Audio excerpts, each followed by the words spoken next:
What is up, YouTube? Welcome back to my channel. I'm Nicholas McGehee. You're tuned into Entering the Temple Secretum.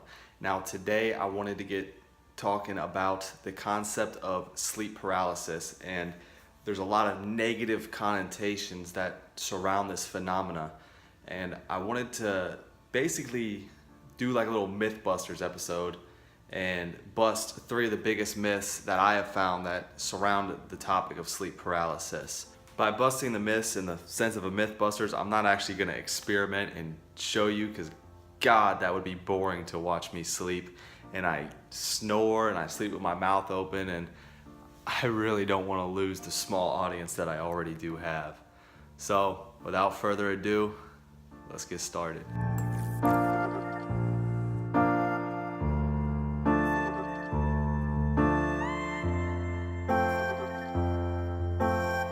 Sleep paralysis, in the sense of the word itself, is a pretty terrifying word because we're using the word paralysis. People in the spiritual field who regularly use sleep paralysis to their benefit prefer to call it mind awake, body asleep. But what is sleep paralysis? So sleep paralysis is the phenomena that occurs when you are aware of your surroundings, you're in bed, you're aware of your surroundings, but you are unable to move. Coincidentally, your mind is awake, you're consciously aware of things that are going on around you, but your body is completely paralyzed. You're unable to move. Some of the physical characteristics that come along with sleep paralysis is a feeling of a lead blanket. Others will feel a tightening in their chest as if someone is putting pressure on their chest, holding them down. Other things are auditory and visual hallucinations. You may hear ringing in your ears. You may see things in the corner of your eye that aren't really there. You may see things right in front of you that aren't really there. Now, these characteristics have led to a lot of dogma and a lot of belief, a lot of negative beliefs and myths to surround sleep paralysis. But what they don't understand is sleep paralysis is a very important thing that happens to us, and it happens to 99% of the world's population, whether they believe it happens to them or not. And the useful purpose that it does serve is it keeps our body paralyzed in a sense, so that when your conscious mind is going through the cycles of rapid eye movement and the dream cycles, it's not giving the sensations to the body to move and act out like you would in your dreams.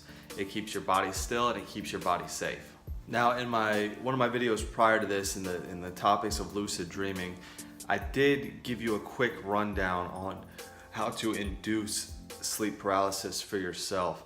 For the purposes of this video, I'm basically just talking to the people who experience sleep paralysis involuntarily, or to those who are inducing sleep paralysis on themselves and they're not liking what they're feeling, they're not liking what they're seeing or hearing, and they want to get a couple of these myths busted.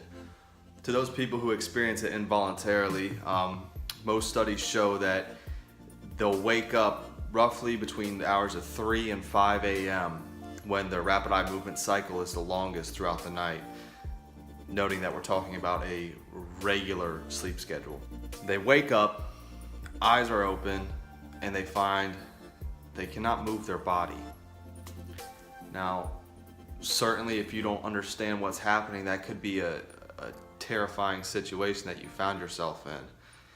Now, that fear and that anxiety leads to certain other situations that might make somebody uncomfortable, such as auditory and visual hallucinations, seeing things that aren't there, hearing things that aren't there. Back in medieval times, these topics of sleep paralysis were related to what they called the old hag syndrome, where people played the connotation that there was an old witch that would sit on your chest at night, not allowing you to move while she sucked the soul out of your body. But through science today, we understand that sleep paralysis is a normal occurrence, although not really consciously unless you induce it yourself. So, myth number 1, sleep paralysis is a medical condition. This is absolutely false. Like I said, everybody, most people, experience sleep paralysis nightly. They just either don't remember that they experience it, or they're not consciously aware that they're experiencing it, they're dreaming. People will say that it's related to sleep apnea or insomnia or sleepwalking or alcohol drug related issues. These are not the case. This is something that happens every single night, and while those 4 things I said can influence sleep paralysis, as there can be several things that influence it, they are not primary causes for sleep paralysis. Myth number 2, you can die from sleep paralysis. Absolutely false. You cannot die from sleep paralysis. There is nothing in the room with you that is trying to kill you. Sleep paralysis is just a normal function that happens every night. Now, if somebody was to have heart conditions, the experience of sleep paralysis giving them anxiety or terrifying them may influence the heart conditions, but it's not sleep paralysis itself that will kill you. Myth number 3, sleep paralysis is caused by an evil presence in the room with you. This is false as well. While I'm not going to get into the topic of entities, to shed a little bit of light on my history, I suffered from NREM night terrors growing up throughout my childhood, and I would experience them on a weekly basis, several nights a week, and I was absolutely terrified growing up. I mean, had nightmares damn near every single night. I would wake up in sleep paralysis, unable to move. I would see things in my room that may or may not have been there. I'd hear things that certainly played a lot more into my fear and anxiety. It wasn't until I got older and I discovered what sleep paralysis was and how it can be used to the benefit to include lucid dreaming and other phenomena. It was then that I understood what I was dealing with. That being said, when you wake up in sleep paralysis or you induce sleep paralysis on your own, if you are a fearful person, if you do have a lot of fears, your mind may play tricks on you, or you may be in a sense spiritually and mentally where you see things and hear things that can be downright terrifying.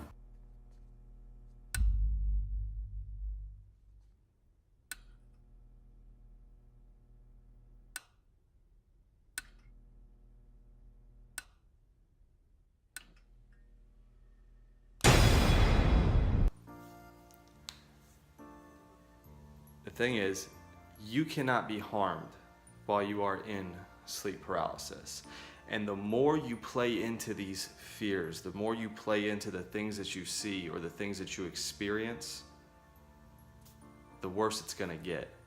The best advice I can give you is to overcome those fears. Understand that they can't harm you. I plan on doing some videos in the future to kind of give a more in-depth look on how to induce sleep paralysis or the mind awake, body asleep methods. It's very simple physically to get into, but it can be challenging to the mind, and it does take a little bit of self-discipline to achieve. That being said, if I can share one message with you guys, it's that you don't play into your fears. Don't allow them to keep you from exploring your consciousness and exploring new ideas and new possibilities that sleep paralysis is a stepping stone to. That being said, I hope you guys enjoyed the video. If you did, give me a thumbs up down below. Make sure you subscribe to my channel and press that little bell down there so you can be notified when my new videos come out. I really enjoyed doing this. in my spare time whenever I get a chance. I've got a lot of positive feedback, and I'm very thankful for that. I've had a little bit of negative feedback too, but everything is a learning experience. So thank you guys. Hope you stay blessed, and I hope you guys have a great day. Peace.